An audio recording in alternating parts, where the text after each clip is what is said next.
guys kind of hung around there for the first part of the first half, and what happened? Yeah, I thought our guys came out and really competed well and competed hard early on in the game, and I thought defensively we were doing some things that we really wanted to do, and we weren't converting on the other end. It was making it tough on us every time down the floor to get a stop and not be rewarded with some points on the other end. And after a while you keep getting stops and not scoring on the other end of the floor. It kind of wears on you a little bit, and they obviously made the little run. I think they went 16-0 run there in the first half after we had the lead, and we weren't able to kind of chip our way back into it after that. At the half, we actually felt pretty good, to be honest, where we were, down 15, having not played particularly well on the offensive end. And we were able to kind of hold our own on the rebounding in the first half, but then the second half it just kept mounting on itself. Only 2 made threes. Was that more of just missing shots, or the Indiana defense doing something? Well, a little bit of both. We weren't shooting the three nearly as much as we normally do. We're going to shoot it more like 28, 29 times. We only shot 17 threes tonight because we were trying to pound it inside. We wanted to do everything we could to try to get to the lane and try to finish some plays and see if we could get to the free throw line. We weren't successful at doing that very much, though. What impresses you about Indiana? Athleticism, size, just the way they play. They play really hard together, and they're so balanced. You got Brian inside, and you got the shooters outside, and you got the guys who can get to the rim and finish. They're every bit of a top 10 team. There's no doubt about that. They've got depth, they got athleticism, they got size, they play hard, they play together. It's hard to find a weakness in what they're able to do as a team.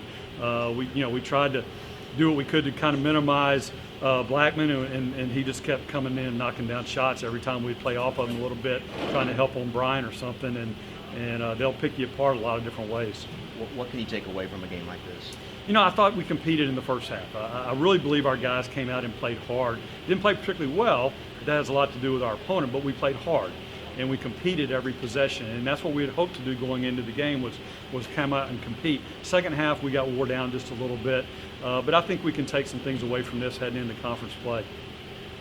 Coming into this game, watching them on film, was there, I'm obviously you mentioned a lot of guys, but some guys that kind of really stood out for you, maybe these are the guys we kind of got to take care of? For them? Yeah.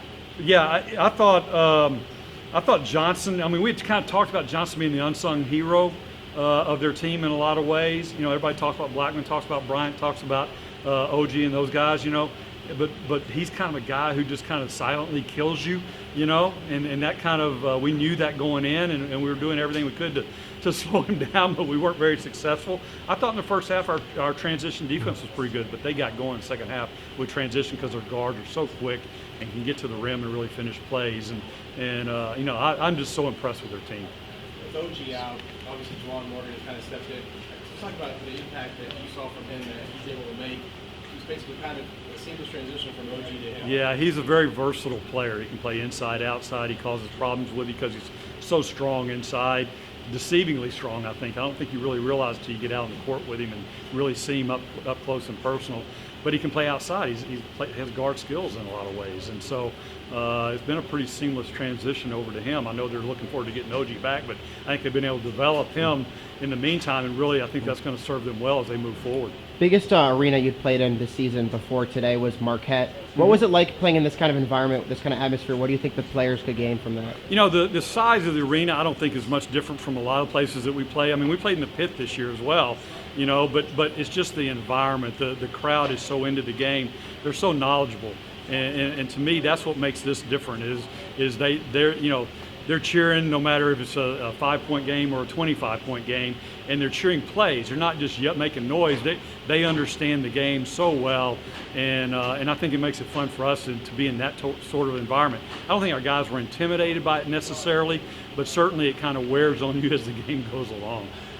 You mentioned some teams you played. How big do you think this Indiana team could be? We've played over the years. We've played quite a few pretty highly ranked teams, and I just think they're so deep and so athletic and so big with their athleticism. When you're talking about Bryant stepping out on the floor and doing the things that he does at his size, you just don't see that very often. Josh is a pretty good big player for us, and Bryant did a good job today, and it was an interesting battle. I knew going in that Josh was going to have his hands full, but we were excited about seeing those two compete.